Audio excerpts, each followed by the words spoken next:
Recently, ArenaNet confirmed that they are looking towards adding some permanent content to Guild Wars 2 instead of the temporary living story events we've been receiving recently. It is my understanding that the purpose of the living story was to make the world of Guild Wars 2 seem more alive and interesting, but to be honest, all I find it does is shift the player's attention away from their regularly daily activities to pursue these limited time rewards before they disappear. Now don't get me wrong, I think anything that breaks the daily grind is a good thing, and it's a system that works spectacularly with the holiday events such as Halloween, Winter's Day and the upcoming Dragon's Bash, but I don't think it's a great method for building upon the story of Guild Wars 2. Let me throw you a quote from ArenaNet's manifesto. "The MMO has lost the ability to make the player feel important. We have made a game for that player."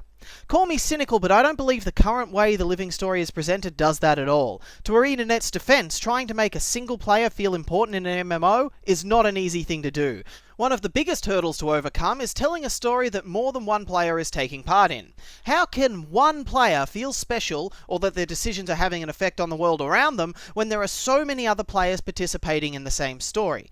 Especially when these players are going to inevitably make different choices. And how can you then take it a step further and put all this into a living, changing world, as ArenaNet puts it, into the living story? Believe it or not, I think ArenaNet had a solid plan on how to do this, and scrapped it during development due to the lack of time and resources. Now, I can't find the source for this, so correct me if I'm wrong, but I've been told that ArenaNet had to pass the creation of its personal story off to another company. This is backed up by the fact that some parts of the personal story, particularly in the Whispers arc, play out in a different style to the usual personal story. Those of you who watched our Top 10 Things Guild Wars 2 Needs to Improve video should remember the Balrog's personal story crossing over into the open world. Later on, he also had a personal story mission that took place almost entirely in the open world. I think this is how ArenaNet originally wanted the personal story to play out, in the open world where you could interact with NPCs for other players to see, as well as triggering events depending on your choices in the personal story. I can't speak for everybody, but I'd certainly feel like my choices meant something if the world around me reacted to the choices I'd made in the form of events and reactions from NPCs. While I went over a few problems and solutions to the problems with this system back in our Top 10 video, another thing I went over in that video was removing realms from PvE and moving them all to an overflow-based system. Now, I stand by that idea to this day, as I believe that is the best way ANET can turn Guild Wars 2 into a living, evolving world without permanently removing content. If you're not familiar with my ideas on this, you can click the annotation on the screen to hear them, as going over them again would just make this video longer than it needs to be. Go on, just pause this video and click the annotation there. It's going to open the video at the right point so you won't have to watch the whole thing. It's not going to kill you. Anyway, in that video I went over how the server merging could create different versions of zones depending on how far along they were in their personal story, in reference to the NPCs, that is. But what if we kicked it up a notch and applied it to the story instead? This opens up many amazing possibilities. For example, players complain that the Elder Dragons don't feel like an immediate threat, as they never actively attack anything directly, or even send their minions to attack any major settlements outside the few instance parts of the personal story. Now imagine if at the start of the upcoming Guild Wars 2 expansion, it didn't take place in some far-off new zone miles away from your home, but instead in the starting zones your character grew up with. Now, imagine that instead of an instanced area where the story played out, this story is told in a zone full of other players trying their best to push the dragon forces back. Sounding interesting yet? Imagine then that if the NPCs in your story were showing up and participating in the events relevant to your story on the open map for all to see. Other players could hear you and your NPCs conversing to get a taste of your story without having to go to an instanced version of the area. Now, I'm not saying remove instance areas completely, but instead just reserve them for missions with special mechanics that would not be feasible in the open world. Also, how much more exciting would it be if the dragon's forces, maybe with the aid of the dragon himself, actually routed the defending forces, and a desperate evacuation plan followed by fleeing the dragon's might was the focus of this story, instead of a calm push into the dragon's territory like we got with the original story. Anyone who played the Originals Prophecies campaign in Guild Wars 1 knows how having your foes destroy something dear makes you feel about them. Hell, many Guild Wars 1 players still hate the fact that the Char are a playable race, and that they have to play alongside them in Guild Wars 2. Now, some might argue that having different versions of each zone is the same as the phasing system in World of Warcraft. Phasing in World of Warcraft didn't work out very well, but there are some key differences between the way Guild Wars 2 and World of Warcraft handle quests. In Guild Wars 2, events, well, the large meta ones anyway, we have failure states and success states that affect other events as well as the event we're working on.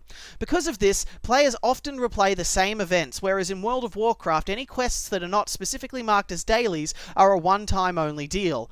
Couple this with my proposed system of a personal story in the open world, bringing different NPCs to events or different events altogether, and the zone should be a very different experience each time you go there.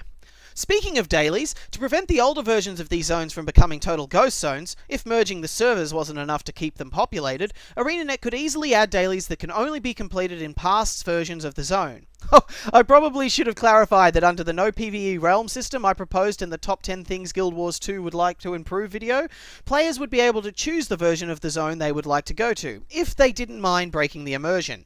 You know, a simple, you are about to relive events prior to message, like the ones non-native campaign players got from the early missions in the original Guild Wars. That should be more than enough to keep everybody happy.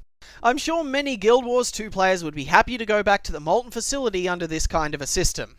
So what do you guys think? Keep in mind these ideas are just the building blocks to even greater things. I just feel the current way the living story is being presented isn't the best way to go about it.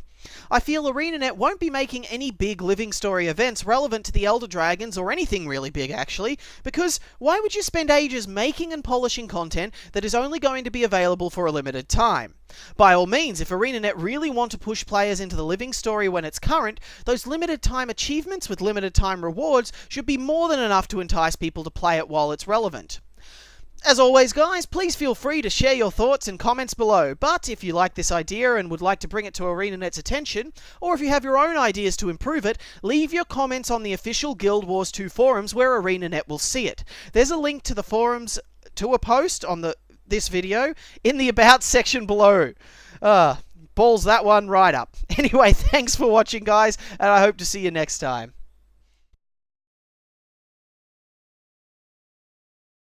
There are many people complaining that Null bugs out and puts his shield up right after or very soon after the party removes it. This isn't so much a bug as it is a design flaw. Null's shield ability has a cooldown just like any of our skills, and it begins coming off cooldown not after his shield is removed, but after he casts it. His shield is on a 45-second cooldown, so if it takes your group 45 seconds or longer to get that shield off, he's going to cast it straight away once you do. Just be sure to get that shield off as soon as possible to prevent this from happening.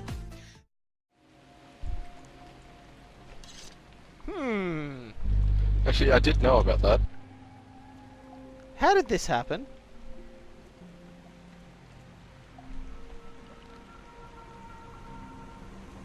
Let's see if I get this. Oh god!